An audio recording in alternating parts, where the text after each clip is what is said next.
Welcome to the MadTrio podcast. This week we have the California Pariah, Jonathan Charney, James, the Fat Man Stevens, in studio, Rob, the old guy, from the world's famous Rob Charney show, and holy shit, 2 weeks in a row, Ryan Preston comes out of the ethereal once again to prove that he exists. Well, Lightning might strike. I think Ryan came on to give us all this good news.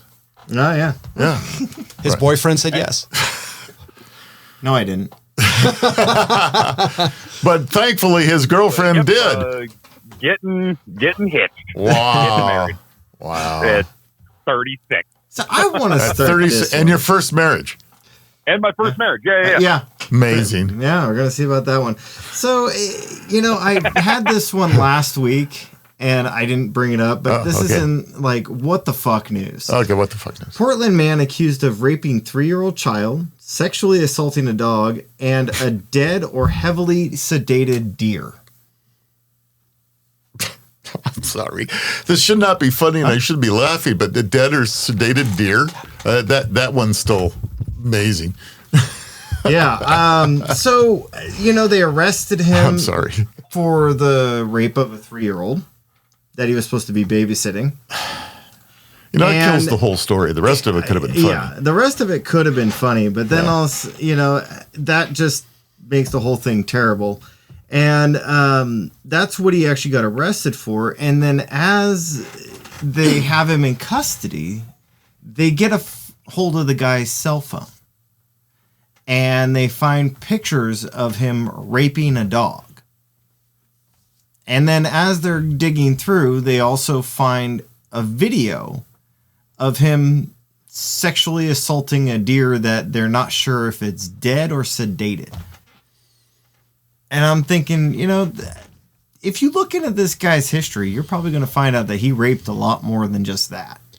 Because you just don't, get it. Just start, recording yourself doing shit like that. No. Yeah, that's not a crazy weekend for that guy. That's Tuesday. Yeah. Yeah. Yeah. So talk about apparently having friendly relations with animals. I for some reason got on a TikTok kick. Oh, God. And there's a TikTok video of this guy talking about delivering his dad sold animals. So his dad was bringing a truckload of a truckload of sheep to some places. And he brought this one sheep to this guy, offload the sheep. The guy kept flipping his cap. And what it was, the guy was offering to split the sheep with him. To have a two-way with the sheep. That sounds dangerous for whoever's in the front. Yeah. Yeah. I guess at least they won't meet in the middle. I'm just thinking that it's going to bite. Yeah. That's kind of what I'm thinking. That was Unless it's heavily sedated. That was one of two things I've recently learned on TikTok. Do you know there's a pedophilia acceptance flag? Yeah, I did know that. Well, NAMBLA is still a thing, isn't it? I don't know what that is. I don't want NAMBLA? that. NAMBLA is the National Association for Man-Boy Love. And yeah, it's just as creepy as it fucking sounds. Is that the Boy Scouts? They rebranded. Or the Catholic priesthood? Yeah, I was going to say it's the branch of the Catholic Church. Sorry to some relatives of mine who are Catholic. I've got Catholic family. They know that there's that going on in the church. So they know they need to get their shit together. Yeah. So we're going to go from horrible to a possible hero. Long Island mortgage deadbeat finally booted after 23 years. Let me preference this. I didn't know this was the bank, but since I lost my house at one point in time because of a bank, I'm kind of excited about this. The free ride is finally over for a Long Island man who went more than 2 decades without paying a penny on his mortgage, while courts failed to evict him. Aww. Garrett Hanspel, 52, bought the 3-bedroom, 2.5 East Meadow home out of October of 98 for $290,000 with a $58,000 down. He made the first mortgage payment of $1,602.37 and never paid again. The house was foreclosed on in 2000, and they just recently kicked his ass out. He would file lawsuits and appeal and a bunch of other stuff. I wonder how much he's paid in lawsuits. I was just thinking that, probably more than $1,000 a month. Yeah. Well, is he an attorney? It doesn't say. Because, maybe he's being his own attorney on these things. So. Yeah, you could still be your own appointed attorney and tie things up. Yeah, but those guys always suck. Yeah, that's true. So time and time again. Maybe I'm just thinking of like the sovereign citizen people trying to defend themselves. Oh, yeah, maybe. Those guys. Oh, my God. Are those the I don't have to pay taxes people? Yeah. Yeah, I don't have to give you. License. Yeah, I don't have to give you anything. I had a friend I'm not driving a car. I'm traveling. A friend of James and I, back in the day, got into that. He was explaining why you don't have to pay taxes, and I said, yeah. And I explained the old joke. There's only two people in life. There's two things to be afraid of in life: death and the IRS. Why do you think that joke exists?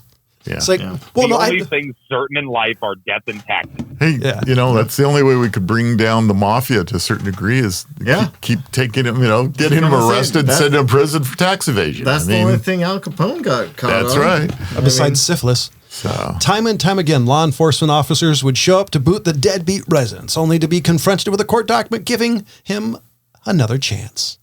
Hanspel, who frequently represented himself in court and used different lawyers, I got it. See, would then abandon most, if not all, the court actions he began, defaulting or failing to show up for hearings. That all changed Friday morning when the Nassau County Sheriff deputies descended on the two-story corner home and changed the locks. I don't know. Mainly because I truly despise Bank of America. You and millions of other people. Yes. I mean, speaking of mafia, let's all make a run on the bank. That's right. Yeah, it's weird how these people, and I don't know if it might be kind of a false equivalency here that I'm making, but like the people who the squatters' rights people that somebody moves out or somebody dies, next thing you know, the family goes over there to check the house and the locks are changed and there's some rando in there. And they're like, this is my house. And they're like, the hell are you talking about? And it takes sometimes months or years to get somebody like just legally evicted. Like, dude, you're in my house. We did a story about that. It reminds me of the Simpsons episode with the Carnies with Jeff Foxworthy. No, wait, Jim Varney. Was it? Oh yeah, you're right. It was Jim Varney. Yeah. We did an article about these people sold their home, sold everything they possibly could, bought this home from the owner, and the former owner of the home never moved out. And because of COVID, they legally could not be removed from the home. So these people had to pay all the bills and do all this, but could not be forced from the home because it was illegal to evict anybody. Totally shitty, but at the same time, that's an aberration. That is not the norm. It was because of incredibly weird external circumstances. But without COVID, it happened. Like, with nowhere near that good of an excuse. I'm always clever. I'm always amazed at scumbags and people who figure out the loopholes in the laws and society to get all this free shit and free rides. Because I couldn't do it because that takes some sort of lack of morals and time, which I have plenty of morals and not enough time. Yeah, I don't want to sit there and put that much effort into some bullshit. I really don't. My dad used to flip me a ton of shit, and this translates to a lot of different things. But the perfect example is, do you have any idea how many times you could have cleaned your room by now instead of just arguing with me about it? Like, the effort that you put into arguing with me, you could have cleaned this motherfucker twice. He's right. By the way, wait until if you do have a kid, wait till you have a 4 or 5 year old. The old joke of our kids are jailhouse lawyers is not a false equivalency. Sure. Yeah, there's good with guilt. We're going to guilt you into stuff. Yeah. So, I was the shit that I was willing to argue with, and I think I just wore him down. Like, I beat him into submission. There's some truth to that. So, but then I can't blame parents for being the because I said so thing, and I never agreed with that as a parenting strategy. But at the same time, it's like I never had me as a kid. Yeah. So looking back on it, I'm like, oh man, I would cop out on that so much. So since I have a 4 or 5 year old or 4 3/4, I've used. I was going to say, which one is it? He's 5 in a month. Yeah. I've used the line and will continue for the rest of your life. It's like, did I ask? Huh? Yeah. It's like, when is this up for debate? It's like, do it. Or do it. You know, I come back with the I didn't ask that. Yeah. They come back with the thing. I said I didn't ask that. That was not part of this discussion. Yeah. It's a discussion. There is no discussion. It's over. And I never thought this. It's like, listen, I phrased it in a way where it can be construed as a discussion, but I was just trying to be polite. Next time I'll be rude. You know, you generally don't appreciate your father until you have a kid, and then all of a sudden you look back and go, I understand now entirely. I'm sorry, Dad. Yeah. Please forgive me. Oh, no, I will not stoop to that low. Yeah. Even without having kids, I look back and I'm like, oh, yeah, no, I can. Like, my dad wasn't a peach to be around. You know, we butted heads and stuff like that, but I didn't make it easy. Yeah. You know, I was a pain in the ass. You know what it was? Your dad was probably an awesome guy. You were just a shithead. Hey, I love his dad. Well, no, my dad was great. And actually, here's the thing. That's a very common thing with my friends. All my friends love my dad because my dad thought he was Don fucking Rickles. And so he's trying to put me shit for not cleaning my room or doing whatever the fuck, and he's doing it in front of my friends as like a stand-up comedy bit. My friends are laughing, and I'm looking at my friends like, the fuck is your problem? Like, don't laugh. It's not funny. So like, dude, it is funny. I don't know what you're talking about. Pick your shit up. My old man would just guilt trip me into things, which, by the way, turned out to be a blessing because I've had bosses, coworkers, people I've dated try to guilt trip me into things. And then they keep trying. I said, you know, this is impossible. It's like, oh, no, I'm going to get you. It's like, yeah. Oh, yeah. I learned from the master. You can fuck off with this right now. Yeah, no, my mom can guilt trip anybody into anything if she was so inclined, and it has made me immune. I have no soul left when people try to guilt me into something. I glaze over like a shark. Oh, talk about sharks. Do you read the news story where they said it was cruel and unusual punishment? We may have done this story about they played like Baby Shark nonstop. Oh, in the prison? Gitmo. Yeah. And I was like, I had a kid. I volunteered for this shit. It's like when you heard these people in Gitmo being upset they're listening to Pantera, it's like, I wanted to go to a concert. And, you know, I don't know why you guys are complaining. I love that band. Oh, man. So there is a new, I think Elon Musk shared this article. It's from interestingengineering.com. It's a science section. A new drug successfully reversed paralysis after a spinal cord injury. It was a gel injected into mice in 24 mice. Most of us take waiting for granted, but for many, it's bittersweet dreams. That may forever change. A team of scientists developed a novel type of drug capable of enabling cells to regenerate, reversing paralysis in mice who suffered spinal cord injuries, allowing them to walk once more with 4 weeks treatment. Mm-hmm. How did these mice get spinal cord injuries? It's easy. Snip. See, we're torturing them. Yeah, they gave them spinal cord injuries. Yeah, that's right. Let's clarify this. Yeah, no, they did. And they admit They it. fucking paralyzed these goddamn mice. They did. They paralyzed those mice. Leaving the James have sympathy for a mouse.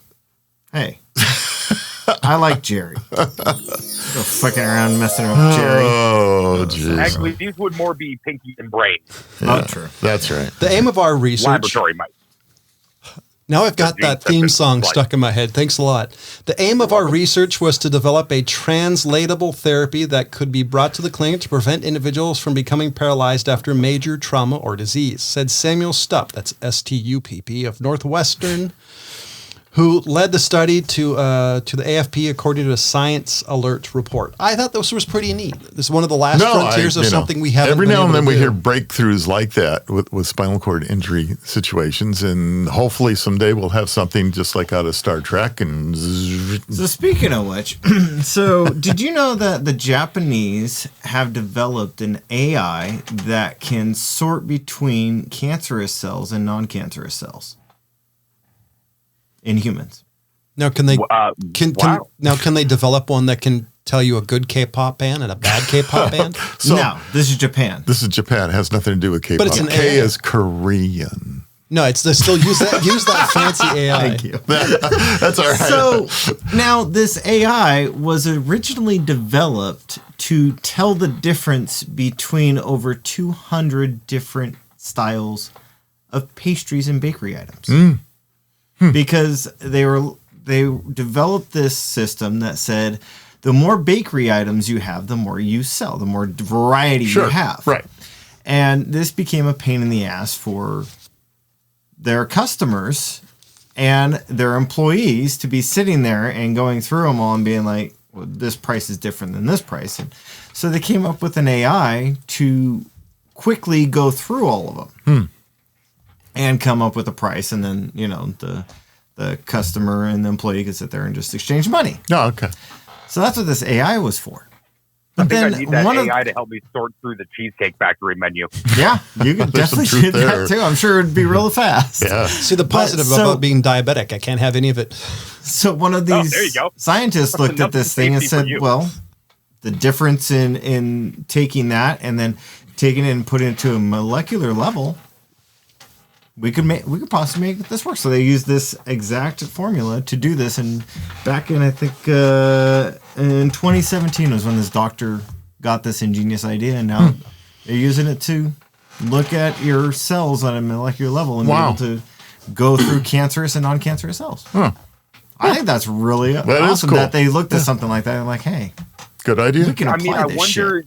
So I'm wondering, is this part of like a blood test or a biopsy? Probably a screening, a blood screening type of thing. Because if it is for something like a blood screening, where you can just start adding this to like a yearly physical sort of a thing. Yeah. The amount of cancers that will be caught during the the screening. So all the screening. No, that's a preventative. That's a yearly test. You did preventative. They could find it early. Not even it's preventative, not. but during like the early stages Right. where it's treatable, testicular cancer is incredibly treatable if you catch it early. Right. Prostate cancer, same thing.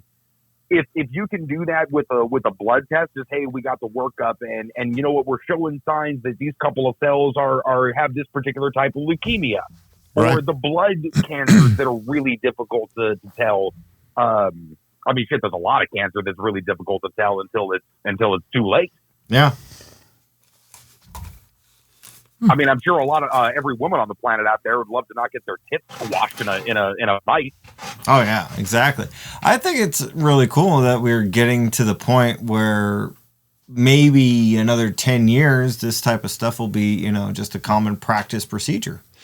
It's yeah. funny. Let's hope it pans out. That's the whole idea.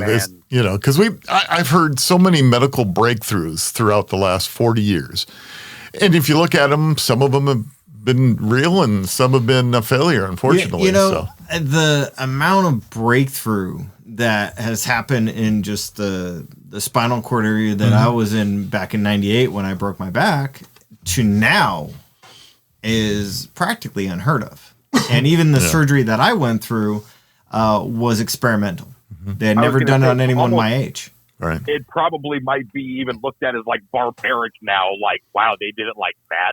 Oh yeah, wow. The things that I tell people, like, because before the bolts and rods that they do now, which is what my surgery is, and like I said, they had never done it on someone my age, as young as I was at the time.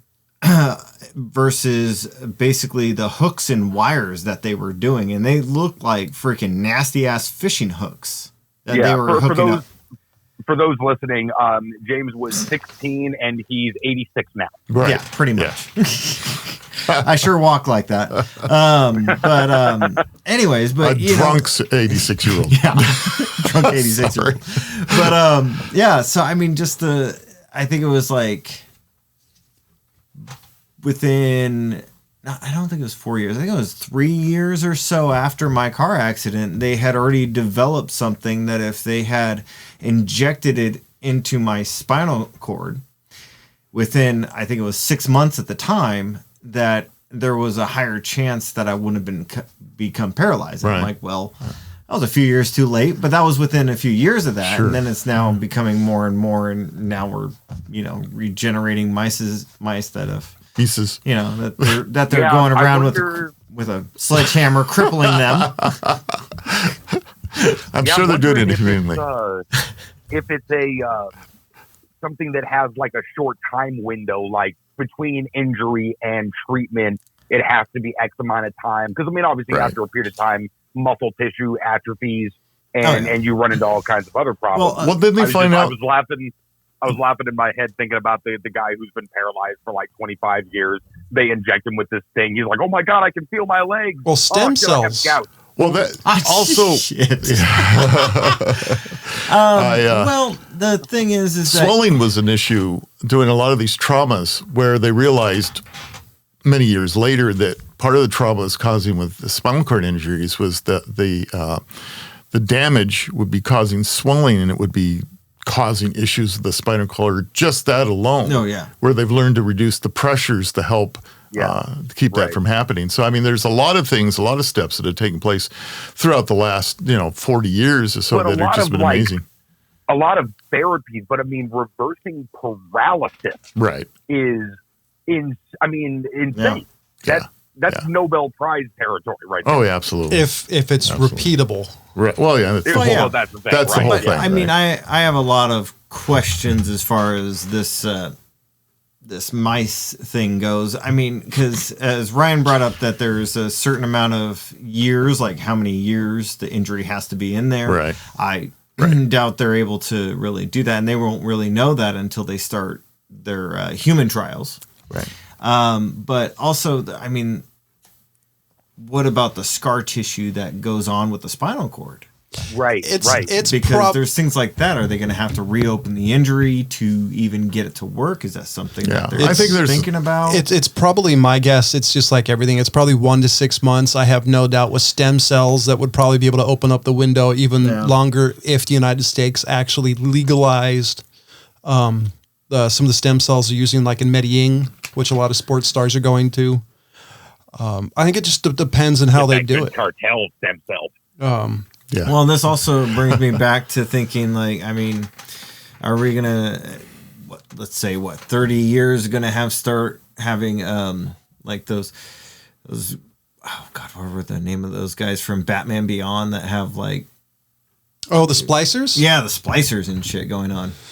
I mean, that's kind of the territory that we can head. Well, I feel like splicers, for Rob, who may not know, are people that take animal DNA and add it and splice it with their own DNA, and they can have like animal attributes. Right. Mm-hmm. Well, my next story is kind of sad, going from healing the people who can't walk to watching the moon. Don't miss the longest partial lunar eclipse of the century next week. The partial eclipse takes place next week between the morning of November 19th and 18th. Well, that always depends on what part of the world you're in. Yeah, and this says the longest partial lunar eclipse of the century is due to take place next week between the 18th and 19th. This gorgeous phenomenon will be visible in all 50 U.S. states. All right, so... Except you'll be able to look up and see the moon. Except probably ours, because every time they've had it recently, there's been a fucking cloud in my way. 19th, the 18th and 19th? Yeah. NASA forecasts the almost total eclipse of the micro Beaver full moon. Micro Beaver. John, guess what? Hell yeah. The 18th, there's supposed to be rain. Yeah, there you go. See, you're out of luck. So if you're somewhere else besides in Northern California, in the middle of nowhere... By the way, when did no micro beaver for you? yeah, John. Go back to that flag I mentioned earlier. When did the names of moon phases have like animals and it's like micro? Well, Native Americans have always named moon rises and moon sets and moon related things with animals, so it probably has something to do with that. Let's see. The micro beaver moon is so named because it occurs when the moon is at the furthest point from the Earth and lead up to the beaver trapping season. See? There you go. It's just wow. That is so specific. So like 30 years. Like this 30-year gap of time where the beaver trade was. Well, I mean, don't we all have it on our calendars? Beaver season opens. I'm sorry. Oh, man. I'm sorry. I have deer season I'm on. I've never gone dove shooting, and that's supposed to be the beginning of, Yeah, that's right, dove season. And so now we've got beaver season. It's right next to my calendar of absurd holidays. Like, do we have pigeon season? I mean, there's a lot of those. Yeah, probably. Duck season? Well, yeah, pigeon. There's definitely season. duck. Rabbit season. Wabbit. What is it, wabbits? 1 point to Ryan. Wabbit. Man, I thought we were going to go back and forth for like 20 minutes there. We almost did. All right, I got something. Let's get off of this one. Everybody knows who Alex Jones is, right? Yes. How could we not? But you want to hang your banner. Shouting at you right now. Probably. I'm Alex Jones. How about the gay frogs? Right. You want to talk about First Amendment rights. That's Alex Jones, right? Well, unfortunately, he is being held liable for all his rhetoric about the Sandy Hook shootings. Is he really? Yeah. So. Defamation, or I'm sure you're about to explain. I don't know why I'm cutting you off. No, it's fine. It's good question. So, from what I've read in the lawsuits that are coming out here, a lot of the number of the families have sued him for over the stuff that he's been saying, that it was a government story, that it never really happened. It was fake. And they were all crisis actors, and yeah. So the judges finally opened it up and said, "Yeah, you kind of overstepped the line there, sir, and we're going to let these lawsuits come after you." Good. I don't actually have an issue with his First Amendment rights or the fact that these people are suing him for it. My only irritation about this is I know people who thought Alex Jones was news. Yeah. There are legitimate people who are non-mainstream sources like Tim Pool and others who are actually pretty good. I don't get why people think Alex Jones was a news source, especially when you start looking up the stuff he said. I do need to admit something. First of all, I'm not about to say that Alex Jones is news or anything like that. So don't hold your breath. But here's the thing: I always have to leave open the possibility that I'm misremembering something. My timelines are off. The only thing I can accurately remember when it comes to timelines is the year a movie came out. And it's uncanny. I'm within a year and a half every time. Freaky. Test me later. But when did Casablanca come out? 1932? I'm curious. Hey, he's going to fact check you on that. Keep going with your thought why James is fact checking that. I don't know why that was my instinct, and I don't think it was the 30s now that I'm I don't think it was either, but hey. I'll give you a 5 and 10 over. All right. Well, James is in a good mood. But here, hold on. Go on. So I know, no shit. Shit, come on, move along. If I recall correctly, James is faster than you. Joe Rogan had Alex Jones on a couple of times over the years. I guess they've been friends for a while, and I'm not talking out of school here. Rogan's made it very public knowledge that, like, hey, look, it doesn't mean that if I'm friends with somebody, I agree with everything they ever said, ever will say. It's just like we've been friendly to each other for a long time. We go out to dinner, and yes, he's that way all day long, and it's not, like a little bit of he can get just worked up about something and start going off, but they've been friends. So Rogan has had him on a couple of times, not what people are going to say, giving him a platform or anything like that. Just it's his show. He gets to invite his friends on, and he thought it was hilarious to get Jones on there just talking shit. He'd get him drunk. He'd get him a little high. And he's not wrong. It was wildly entertaining. Listen to Alex Jones go off about something. The problem, obviously, is when a lot of people think of him as news, that this is all, like perfectly vetted information, et cetera, instead of just this guy ranting on a radio show. So, but here's the thing. If I recall this correctly, about 6 or so years ago, he was on Rogan and he was talking about this basically, obviously, how he makes everything sound, this cabal of people who have this like child rapist island where all of the heavy hitters of the entire, world and whatever go to get their rocks off with like straight up children and fucking crazy things. Now he's got to throw in for good measures. They all go off into the woods and pray to the owl god Moloch. And, it starts to get, very Rosemary's Baby after that. And then like a couple of years ago, this whole Epstein thing happened. And I know he's invoked these names and things like that before, but like was Alex Jones on this ball so long ago and just none of us paid attention, or was it out there like the Cosby thing where it was this kind of sort of half known deal that just got brought up in public? I think it's probably been a half known thing that got swept under the rug, the whole Epstein scandal island thing. Because, there was so many big names that were going out there constantly. Or even look at the Weinstein thing. It was publicly known and they joked about it. It had to be in the ether, but nobody would say anything. Yeah. Because who he was connected it's probably to. one of those, it's always secondhand. No one really ever had the first-hand knowledge. So it's like, okay, can I go after this just based on a story I heard? Well, if you look at went to the island, like even Mr. What is Bill Clinton. I mean, you're talking about the who's who of politically connected people. If somebody wanted to make you disappear, it would have been one of the people on the island. So why would you, as somebody who went there or saw anything, why would you communicate? Well, the other problem is when you have somebody as incredibly wealthy as Epstein is or was. Or whatever, he's got stories of buildings, of office buildings full of attorneys. Yeah.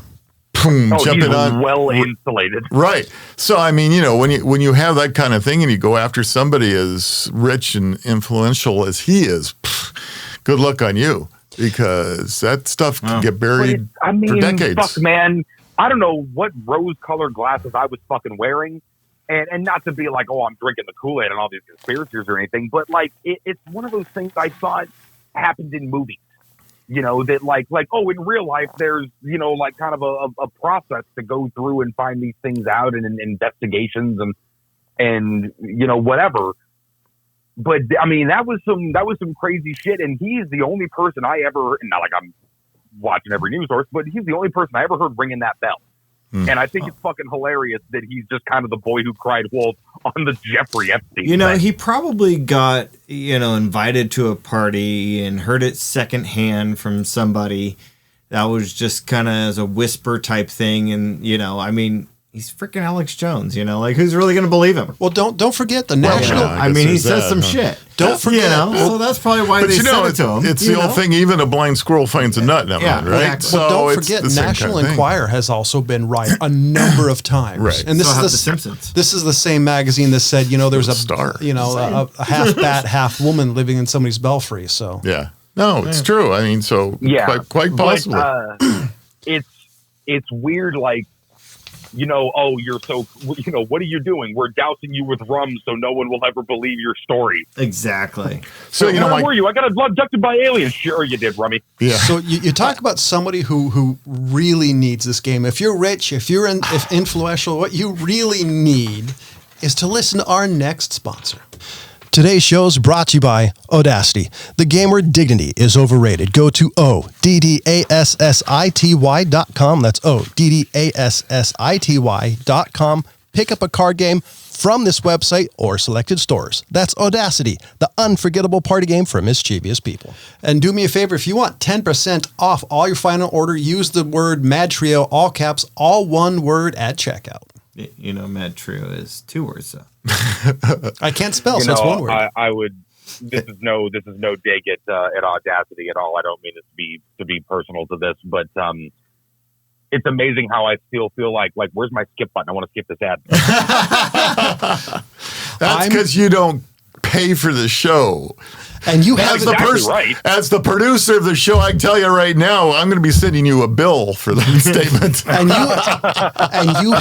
and you haven't met Miss Audacity yourself. Melanie is an awesome human being. So that's right. And so is everybody who works there. It's like I don't mean this to mean anything personal whatsoever. Audacity is just my instinct is like, wait, skip 10 seconds. Hey, I'm no better with I cannot stand watching commercials on television in any way, shape, or form. The amount of things that I fucking pay for so I don't have to watch advertising is crazy. I refuse to pay for YouTube Red or whatever that is. You know what, bro? No, that's amazing. Me into the 30-day thing. It's well worth it. A friend of mine talked me into 30. Oh, dude, I never looked back. Yeah, I don't watch YouTube that much. I don't watch YouTube enough to bother with it. That's almost all I watch at this point. But I do pay for ad-free Hulu. Ooh, there you go. That's another thing. Ad-free Hulu. I remember when Hulu started ads, and I'm like, "Oh, you son of a bitch!" And, mandatory. I have a love-hate relationship with Hulu because there's so much stuff on it lately that I just don't like. But I will say that the show that Paul McCartney did, Beatles 3-2-1. Was fantastic, and Hulu did a great job, and Rick Rubens did a great job. If you guys are interested at all on how Paul felt that the Beatles put a lot of this music together and how they met and the whole story of the whole backstory with the Beatles. Yoko Ono. No, he doesn't get it. He doesn't really get into Yoko. She's not. I don't blame him. He does. I don't blame him going down that road. But anyway, with that said, it's down that road. Anyway, so much for Hulu. That's a spot for Hulu. Maybe Hulu will pick us up. There you go. I'm still waiting on Dude Wipes. Yeah, that didn't work out. Did you guys hear about Rolling Stones did an investigation in the Marilyn Manson? No. They finally came out and said the guy was a douchebag, like I thought all along. So here's Marilyn Manson's 10 key takeaways from our 9-month investigation. His patterns of alleged mistreatment of women predates his fame. Shocking. Stories of him chasing his mother with a mic stand. His alleged sexual improprieties dates back to at least the early 90s. Rape has been a frequent source of dark humor for decades. Sources, he says, seem to reveal in saying the N-word. He seems to have bizarre Nazi fixation. By the way, that's not really a shocker of anybody who's actually paid attention to any of his fucking music videos. So, unless you're going to tell me the there's obviously a very distinct line for sexual assault, and I mean to include like the low end sexual assault, obviously through horrifying things like rape and all that. It's not. None of what you said so far has struck me outside of anything as it's Marilyn Manson. He has allegedly verbally and physically abused band members and employees. Not surprised. He has a bad girl's room exes alleged to use for psychological torture. Basically, it's a vocal booth. He would lock them in, and you can't hear anybody scream inside of it. Warner allegedly began relationships with love bombing. Warner is accused of multiple sexual assaults and physical abuse. And the accusers met last year to share allegations. By the way, this is a Rolling Stones, so it's like 30 pages. But if you're curious on it, it's a really interesting, incredibly dark music article, all of which was like, I'm not surprised. Yeah, there's nothing in there that shocks me. I mean, It's like when you hear the stories of Mike Tyson being an animal. Yeah. Like, I saw him box. I've seen Marilyn Manson sing. I've seen him bite someone's ear off.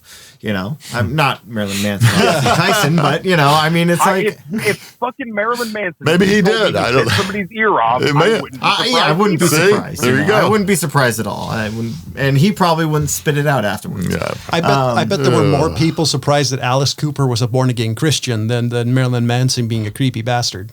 Yeah.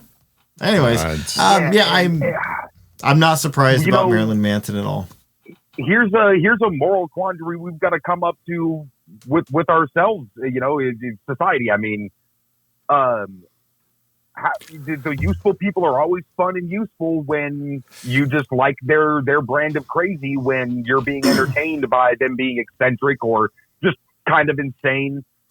Again, there is a line that can be crossed, and I think that line existed in the 90s and things, so shit he should know about, right? Like, hey, raping is bad. Those sorts of things. This article, the way they frame the article, and they even say it in the article itself, they say he had kind of like a cult guy personality, which if you watch any of these interviews with the people who were really into Marilyn Manson back in the day, you can tell they kind of had this Marilyn Manson aura about, he's amazing about on Manson. Yeah, he came out at the right time for something like that. I mean, really did. There was a lot of us that were young at the time that were just kind of into the more darker side of life. And we made him famous. Yeah. And then when you had the moral authority, Margaret Thatcher and Ronald Reagan getting together, and they were trying to say, video games are bad.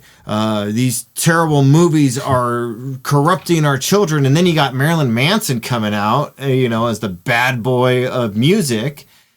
I mean, of course we're going to go to him and be like, dude, this stuff is rocking. He's got beautiful people. And at the time, Marilyn Manson came to our defense. Yeah.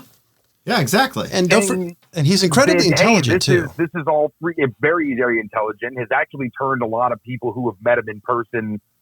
Like, now, granted, you'd pull your shit together if you were going to go and try to, tell some fucking parents what's what when it comes to, this is expression, and not anything dangerous.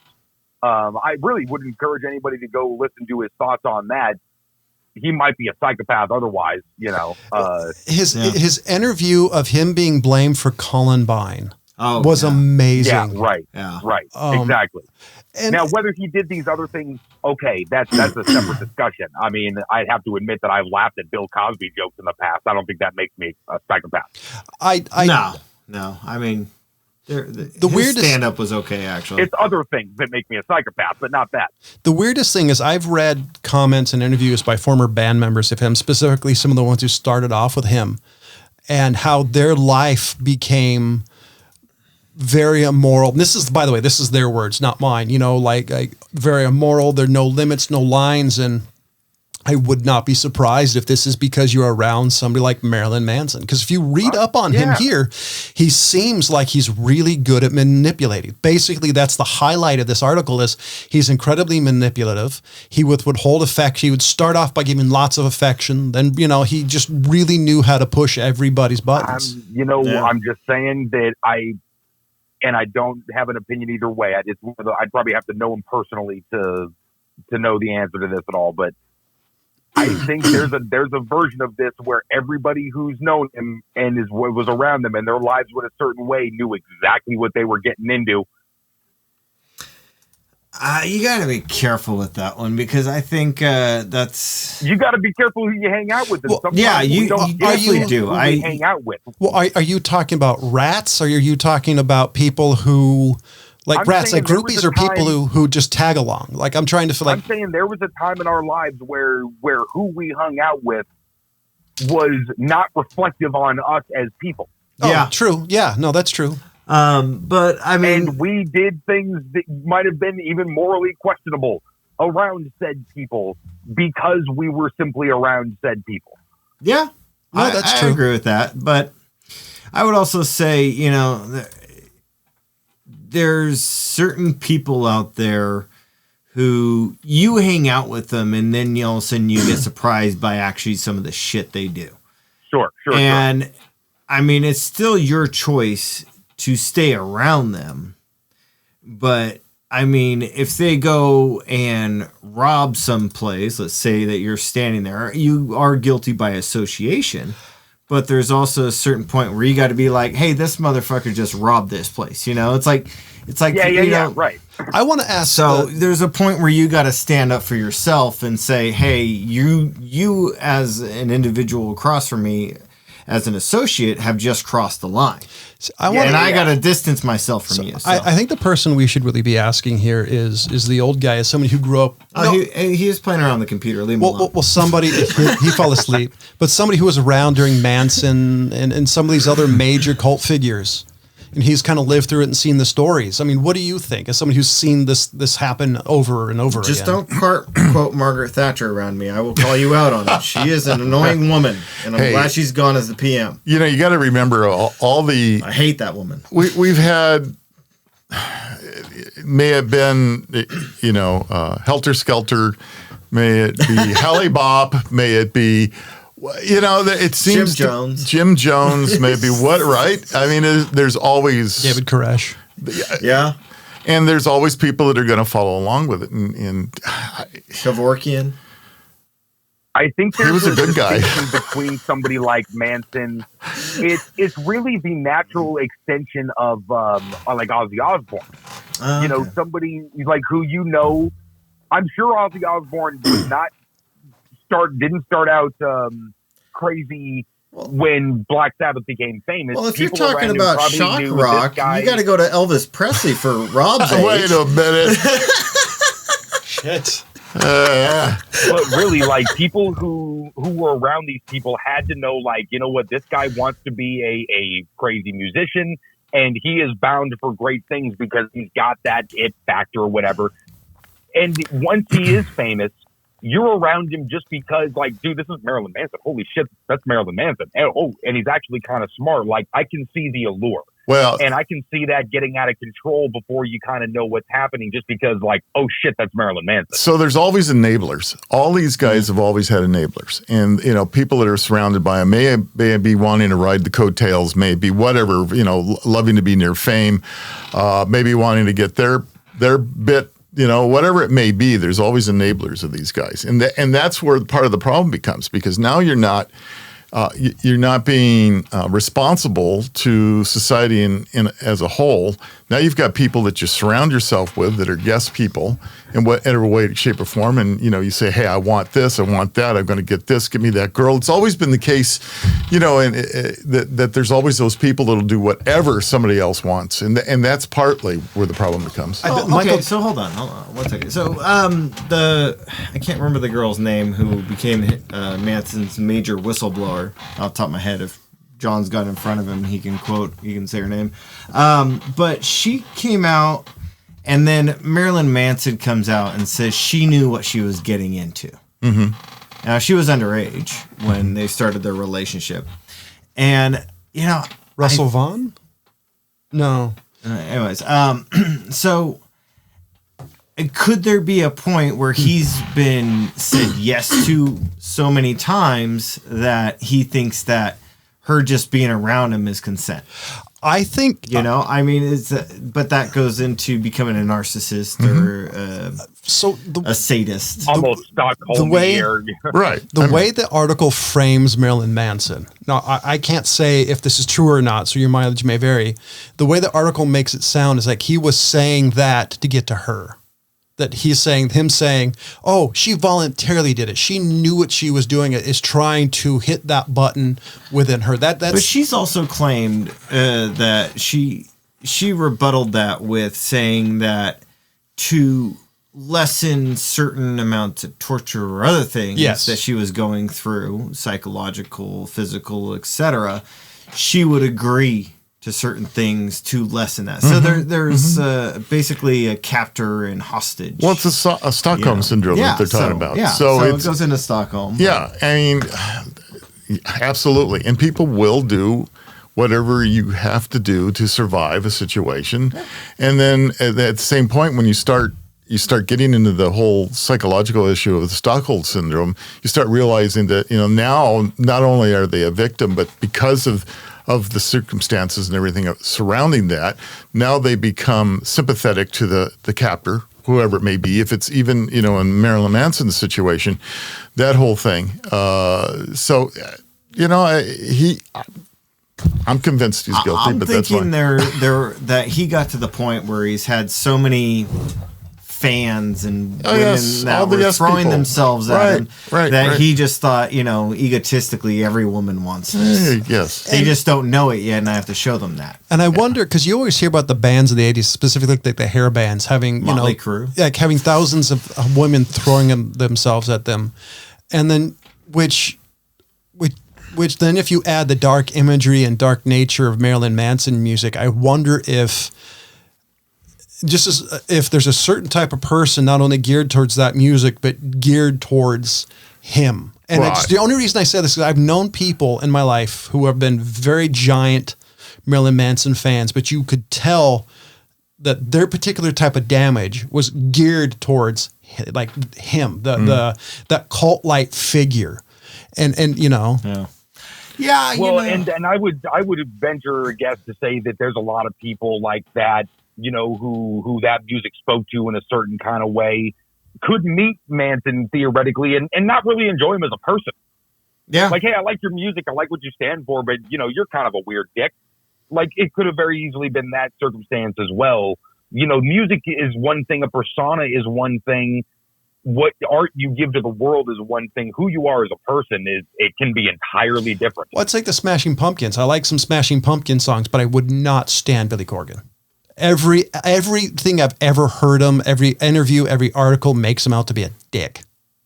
He's been on Rogan a few times too, and I hate to keep bringing up Rogan but goddamn, he's a mouthpiece of a generation. Okay, has had him on a couple of times, and he seems incredibly nice and reasonable, and albeit a bit stoic. Well, there you go. There's somebody. There's somebody for everybody out there. I mean, look at this. Ryan's getting married. Yeah, right. See. Hey, Amber's a sweetheart. That answers that. No, Amber's a fucking saint. She's a saint of a woman. Yeah. Let's be honest. She should be canonized for marrying him. Yes. Okay, let's move along to something else a little more interesting.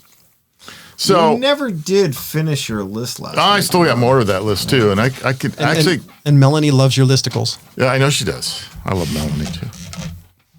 Even if I'm not woke enough for her.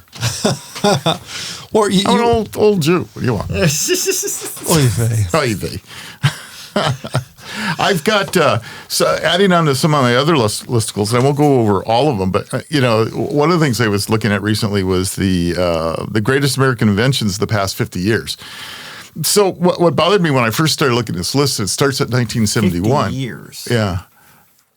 And that's 71? Yeah, it starts in 71. Shit. Yeah, tell me about it. And you got to remember, I was out of high school already. That's what's scary. Years. That is 50 years. Yeah. That's 10 years away from me, Rob. Is that scary? Fuck you up. Yeah. That's the same year that Snoop Dogg was born. Oh, shit. There you go. Man. Yeah. And he's still alive. And also just on Rogan. With Martha Stewart. Oh, yeah. You know that the old story about getting old and there's certain things that pop into your head. Some of you know that I teach some firearm courses in up here, and I had a group of students on Saturday, and I was going through some of the paperwork and looking at the date of birth of a couple of students, and I realized I have shoes older than some of these people. And I'm going, whoa, there's something wrong here. The first time I ran into that is we were at a Bible study. James' dad was leading, and there was a little girl there that was born at a particular period of time. I'm like, holy fuck! I actually have stuff that like quadruple, almost doubled your age. It's like, what the hell? How did this is not just fair. Wait, if you live long enough, it gets worse. There was a point in my life I looked at some people and I'm like, I started smoking before you were born. It's like looking at my smoking habit up and walking around. Ryan, who still smokes cigarettes, you should think about that. What? That there's people that I've been smoking longer than some people have been alive? Yeah. Yeah. Yeah. Really think about that. Smoking what substance again? Yeah, well, so anyway, back to the past methamphetamine inventions, going through some of this. Of course, it starts out in 1971, the personal computer. And I was thinking about that when I was in college, working with the old IBM 1620 punch card machines. And I started thinking about the personal computer stuff. Yeah, that's really going back. And I looked at that and I kind of went, okay, punch personal card systems. Don't drop those. That's why you number them. Obviously that they were onto something with the personal computers in 1971. You think? Yeah. Yeah. And it wasn't Bill Gates who invented it either. Now think of this. Yeah. See this thing right here? Yeah, I know. That's worse. Your personal computers back then. Boy, I'll tell you. Well, that's why I always bring up my grandfather, who was born in 1911, and he died in the 80s. Imagine the shit that. Well, he talked about that. He talked about the fact growing up basically from the beginning of flight. And the beginning of the automobiles, beginning of telephones, really. I mean, although they were out for 20 years by the time he was born, still the point was the stuff that he saw in that period of time. He talked about that, and it was mind blowing. He saw the birth of the modern world. Yeah. Yeah, you had to call. When you made a phone call, you had to be like Polar Bear, Condi, Kodiak, Nebraska. It was amazing that towards this latter part of life, we'd be out gardening or do whatever we were doing, and he'd be looking at watching a jet fly, and I what are you thinking about? And he says, I'm thinking about all the inventions that had come along in that period of time. And he was very philosophical about that. Damn it, that makes me so fucking happy. That okay. Here we go. Not to make this about me, but Too late. I really don't mean to at all. Go ahead. Everybody knows what I do for a living, and just a quick preamble. I worked in a mortuary and have for a very, very long time. I used to pick up dead people just every day. It was my day to day. Any case, I picked up this one lady one night. I love how fast that introduction went. Move along. All right. Just got to recap. Recap. All right. Picked up this one lady, and I'm doing paperwork, and I'm about to write down her date of birth, and the format was, like 11, 12, and it just said 98. And I look at the nurse who's there, and I'm like, "Ma'am, excuse me, I believe this might be a typo. I'm pretty sure this lady wasn't born in 1998." She said she wasn't. She was born in 1898. Yeah. And it blew my fucking hair back. And all I could think about was this lady had saw like probably vague recollections of the Wright brothers. Yeah. Private Doughboy so and so from World War I, and then saw a fucking iPad. Mm-hmm. Yeah. Like I couldn't get over that thought. So to hear that somebody actually had recognized, like, you know, where we started and where I started seeing stuff and where it got to is amazing. Like, I'm so glad to hear that somebody actually was like, this is nuts. Yeah. This is nuts to know what we've done. Birth of Flight to even the 60s or, you know, late 60s with the moon. Yeah. That's got to be insane. And then to go beyond that. Yeah.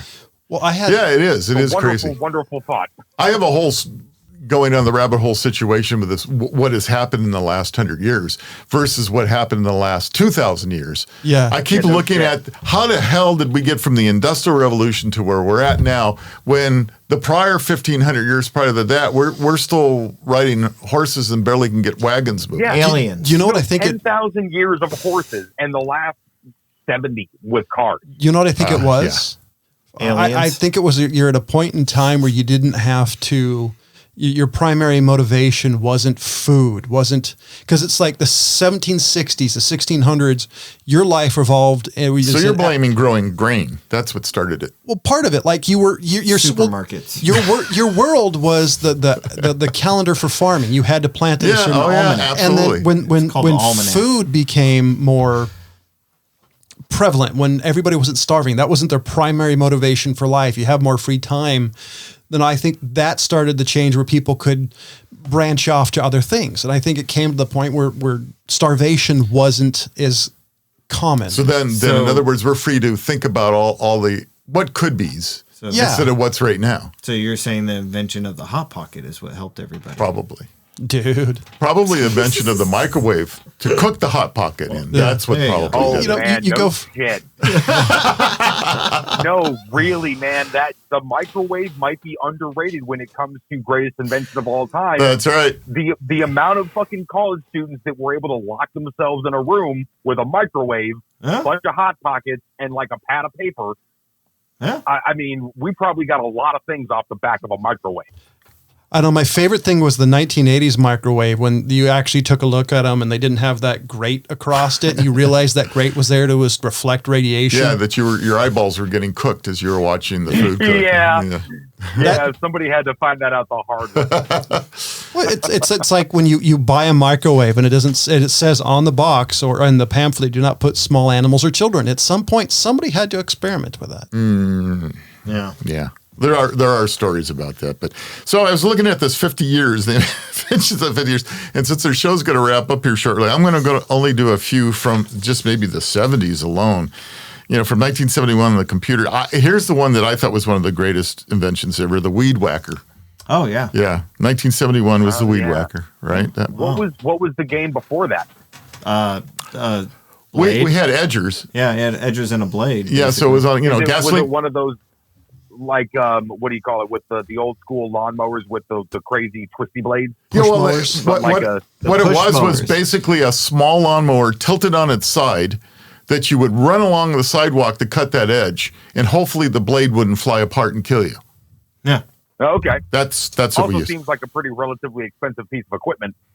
Yeah, well, that's true. That was at that point. I don't think too many individual homeowners actually had them. Mostly for the professional lawn people that killed themselves. Yeah, everyone's got an electric freaking weed whacker nowadays. Yeah, so that's important. 71 also saw email come to be something that started it. Man, yeah, that changed the game. That changed a lot.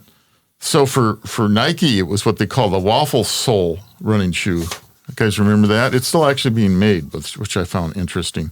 The guy that invented the sole for that shoe happened to just pour latex on a waffle maker, which made me wonder if he was on an acid trip that day or not. Oh, probably. But anyway, it worked. It turned out to be good. I'll tell you what, in restaurants, they make you get waffle soled shoes for anti-slip reasons. If anybody's ever walked into a walk-in cooler with or without those, there's a difference. Oh, yeah, you're going to go flying. Yeah. Here's the thing is I can walk perfectly fine in sneakers in a cooler, but you get complacent when you wear those shoes enough and you forget and you walk in with all the confidence of the world and eat shit. Yeah. Yeah, there you go. 71 also saw the start of the UPC, Universal Product Code. That started it in 71. Goes back further than I thought it did. That's the barcode, ladies and gentlemen, if you don't know. Yeah. Really? UPC, yeah. Mm-hmm. Yeah. That's one of those things you figure was around forever. Yeah. No. No, it wasn't. It was for us, not for the old guy. Not for the old guy, no. Man, yeah, it's one I didn't think about. Anti-lock brakes. That first started in 71, which I didn't think. Yeah, I thought that was an 80s thing, but apparently they were. Yeah. It's probably for high-end vehicles. Yeah. Like Probably really That's high. also one of those things you notice when it ain't there and you need it. So they basically started, the invention started with airplanes. Yeah. That makes sense. That makes sense. Passenger planes, the bigger aircraft. So that's what started it, and it went on down to automobiles. So that was good. Oh, that makes a lot of sense. Yeah. Video game consoles. Atari started in 72. Oh, shit. 1972. Yeah. Huh. MRI, magnetic resonance imaging. That started in 72. Record, as far as video games, 85, Mario Brothers, year I was born. Okay. And It was downhill since then. I have shoes older than you. I'm exactly the same age as Mario. Speaking of which, Ryan, you were only 10 years off on Casablanca. I know, 42. I looked it up. Yeah, so it's pretty good. So feel glad I gave you that 5-10 over. Yeah, he gave it to you. Yeah. Cell phones. I knew there was a 2 in there. I don't know why I had 2 in my head. I don't know. Cell phones. Cell phones started in 73. So that was before the brick. Was that? Yeah, what do you mean? The modern mobile era can be traced to its 1973 and an engineer inventor named Martin Cooper, who developed the first handheld cellular telephone. But, like... Now, so mobile phones had been around since the 40s. Yeah. But those are basically radio phones. Yeah, that's what I'm talking about. Yeah. But I mean, a cell phone. They're talking about actually actual... used a cell. Yeah. It actually used a cell. Well, they called them, before they came to cell, because, for those who don't know, cells mean literally that. That's like multiple hop to hop to hop to hop to hop type thing, right? Saying. The multiple cells. Yeah. Well, this was called the mobile... a mobile phone. So they didn't use cell towers at the time, but they used radio towers. Radio towers, and they were based. Right. Are you talking about the ones that they had in their cars? What they're calling is they're just saying 73 started the cell phones for some reason, but it was really more the modern. It was the mobile phone. Mobile phone. Okay. Right. Okay. That's why I got confused for a second. I was saying understood. I don't see how the cell phone can start in the 70s. Mobile phone I can see. So the first phone call was made on a handheld cellular phone. Was made on April 3rd, 1973. The first handheld cellular phone was made on April 3rd of 73 by Motorola engineer Martin Cooper. Hey, I just said that. And it weighed 2.5 pounds. Well, you remember the back. Maybe you guys don't remember when they started the bag phones. Oh, the bag phones. Yes, I do. Those were like 5 pounds of all battery. The first Lethal Weapon movie. Yeah. Had Martin making a phone call talking about rigs. Yeah, I saw one before that in person, but I live in Southern California. There was a lot of rich freaking people. A lot of rich people. Thought they were pretty awesome with those things. Not in your neighborhood. Getting closer to the mid-70s. Yeah, actually. Yeah, wow. I had there was a limo company. Lost his show. That was right next door to me, and they had them. Wow. Well, I mean, it was the owner had them. How about voicemail? Everything that we take for granted now on voicemail. Guys, 1973. Even just like a good old answering machine. So, so it started prior to, we all started seeing the avenue of when tape recorders started coming out. People all started inventing things that could answer your telephone and you'd record a message. They'd ring your number. It played that message from a tape that you had to record yourself. And then as time went on a little bit, it also would take messages.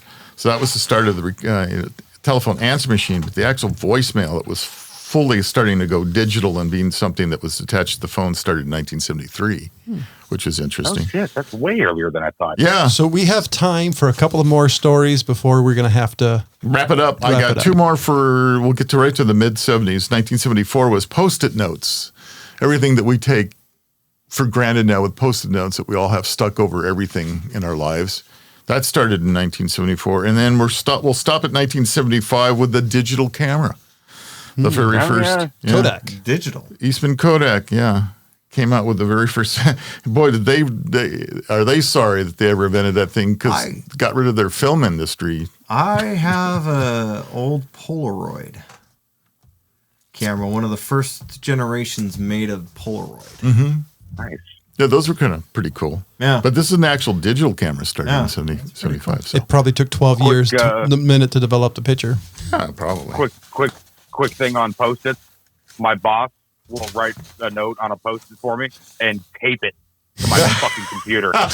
There's nothing more infuriating in the world than seeing a Post-it with tape on it. I bet he does it on purpose just to piss you off. I would fucking do that shit on purpose. So, ladies and gentlemen, do me a favor.